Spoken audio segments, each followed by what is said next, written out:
Donald Trump just had a complete, I don't even know what to call it, a cognitive implosion right in the middle of the Oval Office. And for me, this is the moment. This is the thing that really proves the man is just dangerously unfit to serve. This guy, I swear, he actually forgot he appointed his own Federal Reserve chairman. Forgot. And then he starts blaming Joe Biden for it on camera. You just you have to listen to the delusion in his voice. Just hear it for yourself. Okay, so before we play the clip, if you could just, you know, hit that subscribe button, give this video a like, it really helps get this truth out there. Because, I mean, the MAGA followers are they're already working overtime trying to pretend this didn't even happen. So, okay, so reporters were asking him about the Fed chair, Jerome Powell, right? And whether he was going to fire him. And instead of, I don't know, a normal answer, this guy just starts just spouting this complete, this total nonsense. Powell, do you have plans, or if you're back considering firing Jerome Powell, and what's your justification if you're thinking about this to do this? Too late. He's always been too late, hence his nickname, Too Late. He should have cut interest rates a long time ago.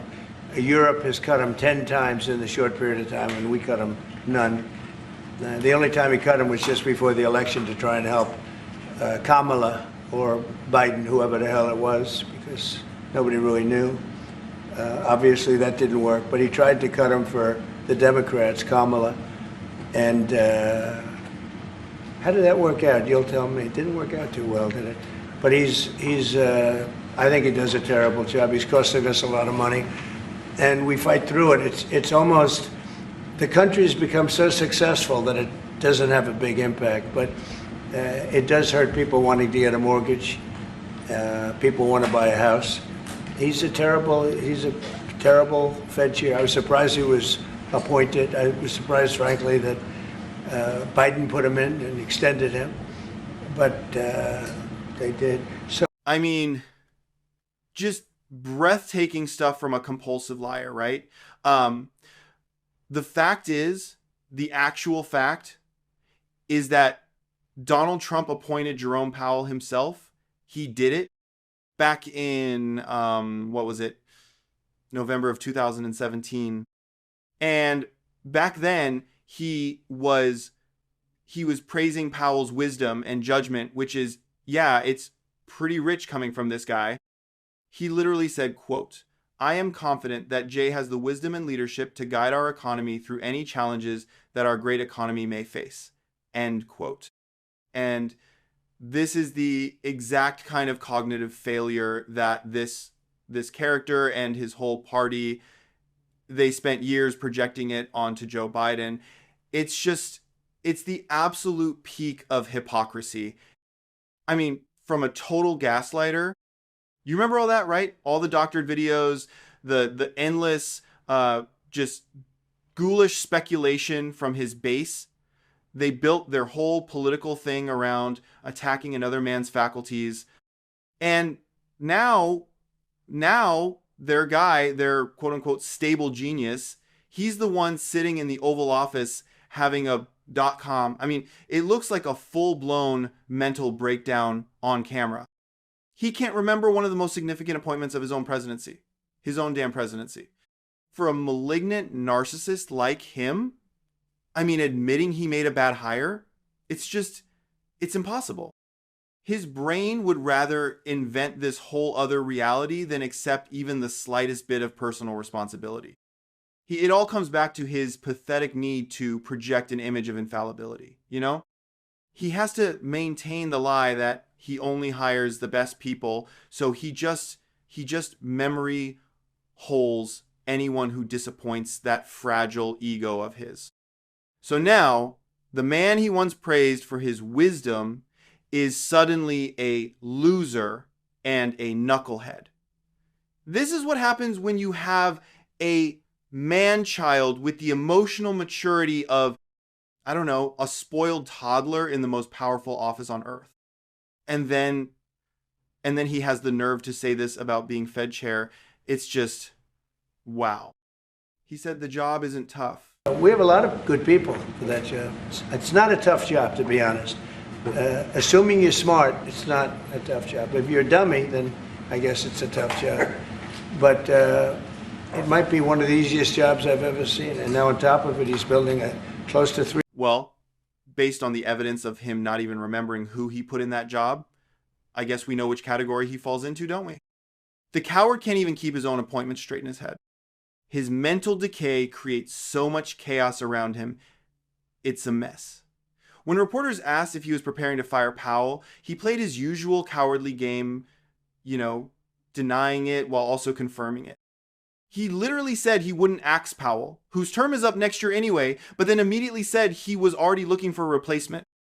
That kind of deranged talk coming from the Oval Office, it creates massive instability for our whole economy.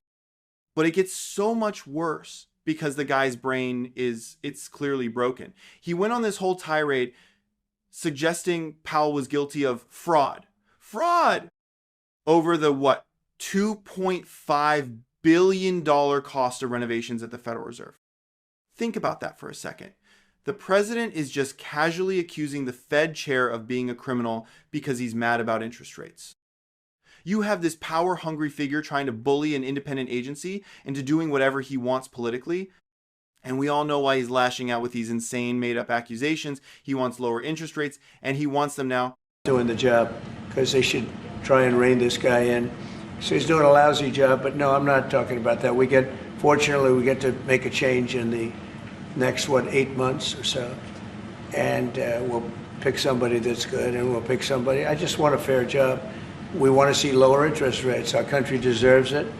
We're making a lot of money. We're doing great as a country. We have no inflation, record stock market, record business, record. Of course, the liar, he conveniently ignores that the Fed has been battling inflation that surged after the pandemic. They've been trying to, navigate a soft landing, but the latest data shows prices are ticking up again, reaching the highest rate since February, I think. And here is the punchline to the whole chaotic mess delivered by none other than the Fed chair himself. Powell has basically said they can't lower rates any further because of Trump's own damn policies. His ridiculous tariffs are expected to increase prices on everything, that's the definition of inflation. The guy is literally pouring gasoline on the fire and then screaming at the firefighters because they're not putting it out fast enough. So let's try to recap the full picture of this man's staggering incompetence. He's having a cognitive meltdown about a Fed chair he appointed who is fighting inflation that his own policies are making worse. Look, this goes way beyond a policy dispute. This is a portrait of a man who is just fundamentally broken and a danger to the country.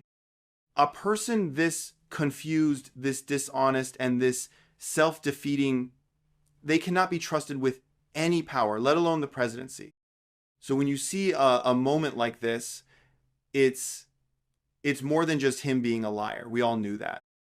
It feels like you're watching a man's cognitive functions just short circuit in real time.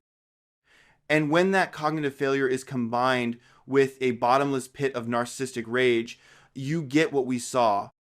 You get a president who doesn't just forget a fact, he invents a whole new reality where he's the victim and his enemy is some kind of criminal. The MAGA followers and his paid for mouthpieces, they'll tell you he just misspoke or that it's all being taken out of context. Don't let them gaslight you. We all heard the words come out of his own mouth. The only context that really matters here is the years he spent accusing Joe Biden of being mentally unfit.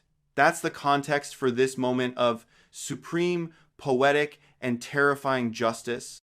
This is what unfitness for office looks like in its purest form. A man this broken, this confused, and this consumed by rage is a threat to our democracy every single second he holds that office. Every single day, we get another reminder of the profound crisis we're in. This is It's not normal politics. It feels like a constant battle to defend reality against a cult leader. And that's why your engagement is so, so important to what we do here. Spreading the truth about moments like this is how we break through the propaganda and show people what's really going on. So please share this video with anyone who needs to see it, especially the people who still think this man is fit to lead. Make sure you are subscribed to this channel and have your notifications turned on so you never miss these updates. I really want to hear from you in the comments below, so let me ask you this question. What do you think is more dangerous, Trump's cognitive decline or the fact that the entire Republican Party enables and covers for it? Let me know your thoughts, because we have to keep fighting back against this chaotic mess together. Stay strong and stay loud for democracy.